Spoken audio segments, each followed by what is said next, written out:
नहीं नहीं, मैं आपसे वही गारंटी तो पूछ रहा हूं कि अगर कोई ट्रैक्टर बनाने वाली कंपनी 100 ट्रैक्टरों की जरूरत हो, बनाए 200, तो क्या किसान के ऊपर ये कर देना चाहिए कि वो 1.5 गुना तो ऊपर होनी ही चाहिए मिनिमम सपोर्ट उसकी, और उसके अलावा जितना ट्रैक्टर बने, चाहे 100 की जगह 300 बने, खरीदना जरूर पड़ेगा। नहीं, ये जो हम गारंटी मांग रहे हैं, हम गलत मांग रहे हैं, इसका मतलब है ये जो हमें सर गारंटी मांग रहे हैं, ये हम गलत कह रहे हैं। फिर इसका मतलब तुम एक साइड तो किसान की हेल्प करना चाहते हो, रमन जी, बूटा सिंह जो बात कह रहे हैं वो ये कह रहे हैं कि चाहे खरीदे प्राइवेट ही, लेकिन एक मिनिमम सपोर्ट प्राइस तय हो कि इससे कम पे खरीदा नहीं जा सकता। एक तो एमएसपी है जो सरकार अनाउंस करती है, दूसरा एमएसपी वो गारंटी मान रहे हैं कि अगर प्राइवेट भी कोई खरीदता है वो भी इससे कम पे नहीं खरीद सकता। को मैं उसका एग्जाम्पल देता हूँ। बूटा सिंह जी, अभी हाल फिलहाल में राकेश टिकैत ने, गुरनाम चरूनी ने, अभिमन्यु कोहाट, योगेंद्र यादव, आपके जितने नेता सबने दुहाई मचाई, कांग्रेस वाले थे, दूसरे थे, कि जी सरसों का तेल इतना महंगा हो गया, सरसों का तेल इतना महंगा हो गया, ये हो गया। तो जब सरकार ने उसके अंदर एमएसपी दी हुई थी और रेट बढ़ गया, रेट बढ़ा, लोगों ने लिया ओपन मार्केट में और उन्होंने तेल मैन्युफैक्चरिंग बढ़ी, तेल वालों ने उसके भाव बढ़ा दिए। अब जो पूरी किसानी के अलावा बाकी जनता है और किसानी वाले हैं, उनके ऊपर जब ये महंगाई पड़ी तो उससे दर्द किसको हुआ? सरकार को हुआ या आम जनता को हुआ या किसको हुआ, ये बताइए। मैं क्यों ये बात बोल रहा हूं? क्योंकि घूम फिर के ये आपके, मेरे या वो मजदूर या कमेरा जो है उसी के ऊपर आना है, किसी कहीं और से नहीं आ रहे। तिलों में से तेल निकलता है भाई साहब। आप मेरे को ये बताओ कि जब किसान गेहूं बेचे, जैसे राकेश टिकैत बोलते हैं कि जी 1 तोले का 3 मन गेहूं होना चाहिए, तो वो उसमें 160 रुपए किलो का गेहूं बन गया। वो 160 रुपए का गेहूं जब बन के आटा आएगा वो 300 रुपए करीब पहुंचा होगा। क्या मैं, आप सारे हम 300 रुपए किलो की आटे की रोटी खा पाएंगे? बताइए जी। बूटा सिंह जी, हम तो पहले यही बात मांग करते रहे कि जो एमएसपी हम मांगी ही, ये डॉक्टर स्वामीनाथन की रिपोर्ट पर मांगी थी, ठीक है। पहले हमने यही कहा कि सूचकांक के साथ जोड़ दीजिए, जो सूचक अंक है जे कर ऊपर को मंगाई जाएगी तो किसान का भी रेट ऊपर चला जाएगा। अगर नीचे ले उसको 67 वाले, जो 67 साल थी उस टाइम पर ले आओ, जो रेट कनक का था, जो सोने का था, जो तेल का था, वहां ले आओ, नीचे ले आओ सबसे, और सबको सौखा हो जाएगा, हर को फायदा मिलेगा, गरीब को भी मिलेगा, अमीर को भी मिलेगा, सबको फायदा मिलेगा, 1 साल हो जाएगा। सन 67 में जो रेट था, सन 67 के मुताबिक हम कहते कि सूचक अंक के साथ जोड़ दो इनको। उधर आ जाओ जी। अब ये तुम तेल की बात सरसों के कर रहे हो, चलो अब आपकी बात का ही, इस बात का भी जवाब देता हूं।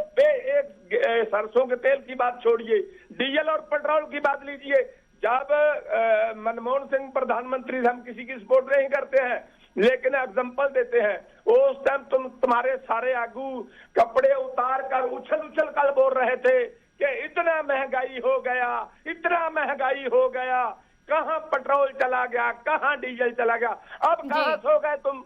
अब बताता हूँ सर, उसका भी जवाब देता हूँ। देखो बूटा सिंह जी, दिक्कत पता है क्या हो रहा है देश में? बूटा सिंह जी, बूटा सिंह जी, कहीं जाता था। अरे बूटा सिंह जी सुनो, सवाल उठाते हो ना बंधुवर, अगर सवाल जवाब दे देंगे और अमन मलिक जी नो इस दावी दोनों चीजों का जवाब देता हूँ। एक तो 66 के समय का भाव ले आओ, तो ये तो रिवर्स में टाइम चलाना अपने बस की बात नहीं है, आपके बस की बात हो तो जरूर चलाइएगा। दूसरी बात जो आप मनमोहन सिंह साहब की कर रहे हैं, तेल की, डीजल की, पेट्रोल की कीमत की, बूटा सिंह जी आपको 3 टर्म्स में बताता हूं, oil pool deficit, oil bond और सब्सिडी बिल। आपको इन तीनों का मतलब पता है और ये पता है कि ये जो subsidy bill, oil pool deficit, oil bond जो भारत सरकार ने मनमोहन सिंह जी के कार्यकाल में दिए थे, वो इतने सालों से भरपाई आप मैं जो चीजें खरीदते हैं डायरेक्ट इनडायरेक्ट टैक्सेस पे, उसके जो पैसे हैं उसमें जाते हैं।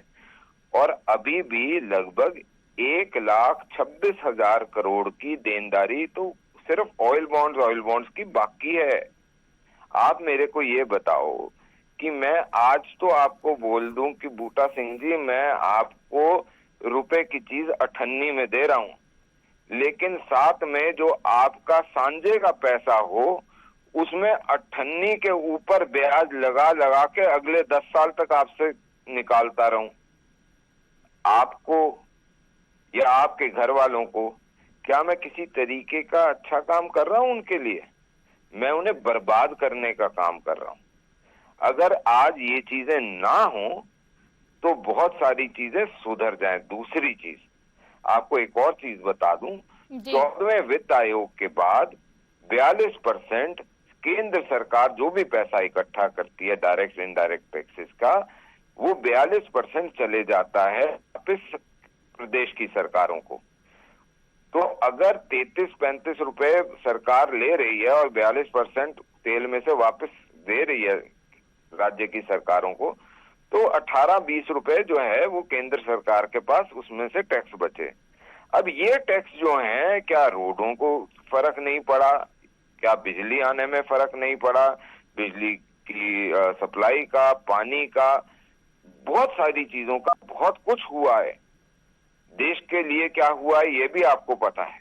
फौज में हमारे आपके परिवारों के बच्चे हैं, उनको पहले बुलेट प्रूफ जैकेट या कपड़े या जूतों में कमी होती थी, आज वो किसी चीज की कमी नहीं उनको पहुंचती। चलो रमन मलिक जी, गलबात लंबी हो ਜਾਂਦੀ है। ਅਸੀਂ ਮੁੱਦੇ ਤੇ ਵਾਪਸ ਪਰਤਦੇ ਹਾਂ। ਜਿਹੜੀਆਂ ਅਸੀਂ ਤਸਵੀਰਾਂ ਵੀ ਦਿਖਾ ਰਹੇ ਹਾਂ ਸਕਰੀਨ ਦੇ ਉੱਤੇ ਕਿ ਬੈਰੀਕੇਡ ਹਟਾਏ ਜਾ ਰਹੇ ਨੇ, ਗਾਜ਼ੀਪੁਰ ਬਾਰਡਰ ਦੀਆਂ ਤਸਵੀਰਾਂ ਦਿਖਾ ਰਹੇ ਹਾਂ, ਟਿਕਰੀ ਬਾਰਡਰ ਦਾ। ਬੂਟਾ ਸਿੰਘ ਜੀ, ਮੈਂ ਤੁਹਾਡੇ ਕੋਲ ਆਉਣੀ ਆ।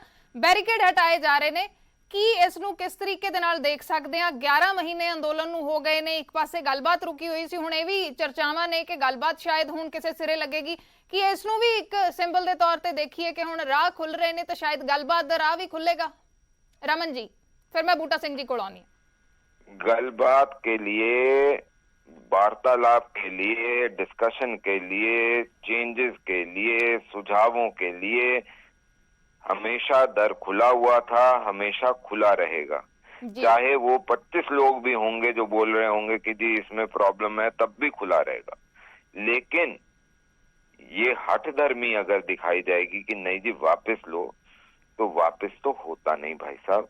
जो करना है वो कर लो। जी बूटा सिंह जी, थोड़ा रिएक्शन चाहेंगे जी। देखो, पहली तो बात मैं ये कहनी चाहता हूँ, जो मलिक जी पहले कह रहे थे कि तेल ऐसे हो गया वैसे हो गया, मैं कहता हूँ जो पहले इसने बात किया, जो मनमोहन सिंह के टाइम में ये बात करते रहे कि तेल महंगाई हो गया, इनका मतलब उस टाइम ये झूठ बोलते रहे हैं कि अब झूठ बोलते हैं।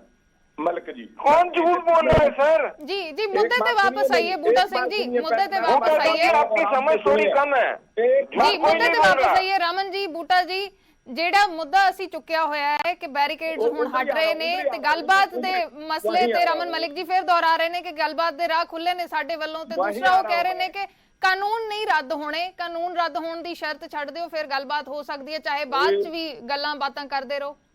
कोई बात नहीं जी, कानून नहीं रद्द होंगे तो हम बैठे हैं, हम इनको क्या मजबूर तो नहीं कर रहे हैं ना, हम तो बैठे हैं, लेकिन तब ही वापस जाएंगे जब कानून रद्द होंगे।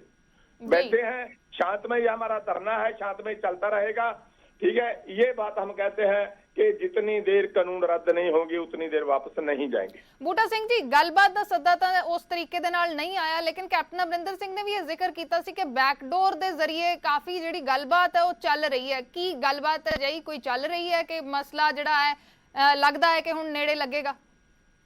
नहीं, अभी तक हमारे साथ किसी ने कोई बात नहीं की है, जब होगी वो बताएंगे तुमको। अभी तक कोई बात नहीं हुआ, उनका आपस में चलता होगा।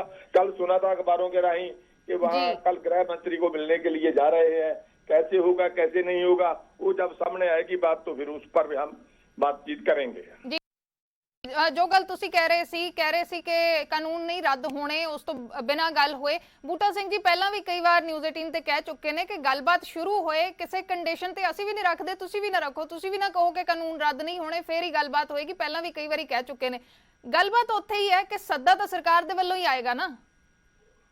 देखिए, आज ये बोले कि हमारे 10 सजेशन हैं, हम ये सजेशन इन चीजों में लाना चाहते हैं जी। ये वर्केबिलिटी, जो कानून बनने के बाद एक प्रोसीजरल कोड होता है कि वो कानून किस प्रकार चलेगा जी, उसमें ये चाहते हैं। बिल्कुल सरकार बैठ के बात करेगी, क्यों नहीं करेगी? इनकी अपनी सरकार है, भारतीयों की सरकार है, कोई विदेशी सरकार थोड़ी है जी। लेकिन ये कहना कि नहीं जी ये तो रद्द होंगे, वो क्या हो गया? एक चीज। दूसरी चीज जो सबसे इंपॉर्टेंट है और जिसको आपको समझना चाहिए और इनको भी समझना चाहिए कि सुप्रीम कोर्ट ने, माननीय सुप्रीम कोर्ट ने 1.5 साल के लिए तो टाल ही दिए हैं कानून जी। तो जब 1.5 साल के लिए वो चीज हो नहीं सकती तो इसके ऊपर बवाल क्यों? तीसरी चीज, आप आज इन कानूनों को लगने दीजिए जी। इसमें क्या तकलीफें आती हैं उनको एक बारी समझिए, देखिए। हो सकता है आप गलत हो, हो सकता है हम गलत हों, हो सकता है हम गलत हों, तो फिर 2 रास्ते होते हैं कि या तो जनता ये बोलती है आपने गलत डिसीजन करा और आपको उखाड़ के फेंक देती है, और या दूसरा रास्ता ये होता है कि जनता मार्गदर्शन करती है कि जी इसको ऐसे नहीं ऐसे करो, व्यवहारिक चीज में ये दिक्कत आई है इसलिए ये गलत हो रहा है जी। हो सकता है उसमें आपका फायदा ही हो। बूटा सिंह जी, गल उत्थे ही आ गई ਜਿਹੜੀ ਵਾਰ-ਵਾਰ ਪਹਿਲਾਂ ਵੀ ਕਹੀ ਜਾ ਚੁੱਕੀ ਹੈ ਕਿ ਇੱਕ ਵਾਰੀ ਲਾਗੂ ਹੋ ਲੈਣ ਦਿਓ, ਜੇ ਗਲਤ ਲੱਗੇਗਾ ਫਿਰ ਦੇਖ ਲਵਾਂਗੇ। बात से कौन देखता मैडम, मैं तो एक बात करता हूँ, जो ये कहते हैं ना जब कि कानून रद्द नहीं होंगे, यही बल्दी पर तेल पाते हैं, समझे बात? ये इतनी देर आंदोलन चलते होगा, हम कहते हैं कि बात चलनी चाहिए, क्या होगा वही होगा, अंदर बैठ के होगा, जब टेबल टॉक होगा उसी पर चलेगा बात। मेरे ख्याल के मुताबिक ये कुछ आगू हैं जो ये तो सही रह नहीं देते, अपने आगू को तो नहीं तो बोलते हैं कि रद्द नहीं करेंगे, ये गलत बात है। इनको कहना चाहिए, जेकर कहते हैं कि हमारे किसान भाई हैं, मजदूर भाई हमारे हैं, तो इनको आगे लग के अपनी सरकार को बताना चाहिए कि कानून रद्द कर दो, सारा देश एक मत होकर तुम्हारे साथ लड़ाई लड़ रहा है। इसलिए इनको कानून रद्द कराने में हेल्प करनी चाहिए लोगों की जो रोड पर बैठे हैं, ठीक है जी, जी। चलो आज मैं बूटा सिंह जी आपसे एक सवाल पूछना चाहता हूँ। शुरू होगा, एक बात सुन लीजिए मलिक साहब, ये धर्म किसका है? सरकार का धर्म क्या है हमारा? हम तो सरकार के दरवाजे पर बैठे हैं, सरकार बुलाती क्यों नहीं भाई? गल उत्थे ही खड़ी है, गल उत्थे ही खड़ी है। साडे कोल समा थोड़ा घट है। बूटा सिंह जी, रमन मलिक जी साडे नाल जुड़े, शुक्रिया। ਤਾਂ ਗੱਲਬਾਤ ਚਰਚਾ ਉੱਥੇ ਹੀ ਹੈ, ਗੱਲਬਾਤ ਰੁਕੀ ਹੋਈ ਹੈ ਤੇ ਗੱਲਬਾਤ ਉਸੇ ਤਰੀਕੇ ਦੇ ਨਾਲ ਕਿਸਾਨ ਆਗੂ ਕਹਿ ਰਹੇ ਨੇ ਕਿ ਗੱਲਬਾਤ ਸ਼ੁਰੂ ਹੋਏ, ਬੀਜੇਪੀ ਆਗੂ ਕਹਿੰਦੇ ਨੇ ਕਿ ਗੱਲਬਾਤ ਤਾਂ ਸ਼ੁਰੂ ਹੋਏਗੀ ਜੇ ਕਾਨੂੰਨ ਰੱਦ ਕਰਨ ਦੀ ਸ਼ਰਤ ਛੱਡਣ। ਕਾਨੂੰਨ ਤਾਂ ਨਹੀਂ ਰੱਦ ਹੋਣੇ, ਜਿਸ ਦਿਨ ਇਹ ਕਹਿਣਗੇ ਕਿ ਸਾਡੀ ਸ਼ਰਤ ਨਹੀਂ ਹੈ ਉਸ ਦਿਨ ਗੱਲਬਾਤ ਹੋ ਜਾਏਗੀ। ਲੇਕਿਨ ਚਰਚਾ ਹਰ ਪਾਸੇ ਹੈ, ਚਰਚਾ ਇਹ ਵੀ ਹੈ ਕਿ ਜਲਦ ਸ਼ਾਇਦ ਮਸਲਾ ਹੱਲ ਹੋਣ ਵਾਲਾ ਹੈ। ਲੇਕਿਨ ਬੂਟਾ ਸਿੰਘ ਜੀ ਕਹਿ ਰਹੇ ਨੇ ਕਿ ਸਾਡੇ ਨਾਲ ਤਾਂ ਅਜੇ ਤੱਕ ਕੋਈ ਚਰਚਾ ਨਹੀਂ ਹੋਈ। ਉਮੀਦ ਇਹੀ ਸਭ ਨੇ ਲਾਈ ਹੋਈ ਹੈ ਕਿ ਜਲਦ ਮਸਲਾ ਹੱਲ ਹੋਏ। 11 ਮਹੀਨੇ ਦਿੱਲੀ ਦੇ ਬਾਰਡਰਾਂ ਦੇ ਉੱਤੇ ਕਿਸਾਨਾਂ ਨੂੰ ਬੈਠੇ ਹੋ ਚੁੱਕੇ ਨੇ, ਲੇਕਿਨ ਮਸਲਾ ਹੱਲ ਹੋਣ ਦਾ ਨਾਮ ਨਹੀਂ ਲੈ ਰਿਹਾ। ਫਿਲਹਾਲ ਇਸ ਵਿਚਾਲੇ ਪੁਲਿਸ ਦੇ ਵੱਲੋਂ ਜਿਹੜੇ ਬੈਰੀਕੇਡ ਲਾਏ ਗਏ ਸੀ ਦਿੱਲੀ ਦੇ ਬਾਰਡਰਾਂ ਦੇ ਉੱਤੇ ਕਿਸਾਨਾਂ ਨੂੰ ਦਿੱਲੀ ਐਂਟਰ ਕਰਨ ਤੋਂ ਰੋਕਣ ਦੇ ਲਈ, ਉਹ ਹਟਾਏ ਜਾ ਰਹੇ ਨੇ। ਤਸਵੀਰਾਂ ਅਸੀਂ ਦਿਖਾ ਰਹੇ ਹਾਂ ਗਾਜ਼ੀਪੁਰ ਬਾਰਡਰ, ਟਿਕਰੀ ਬਾਰਡਰ, ਜਿੱਥੋਂ ਇਹ ਬੈਰੀਕੇਡ ਹਟਾਏ ਗਏ ਨੇ। ਸਿੰਘੂ ਬਾਰਡਰ ਤੇ ਹਾਲੇ ਫਿਲਹਾਲ ਕੋਈ ਹਲਚਲ ਨਹੀਂ ਹੈ।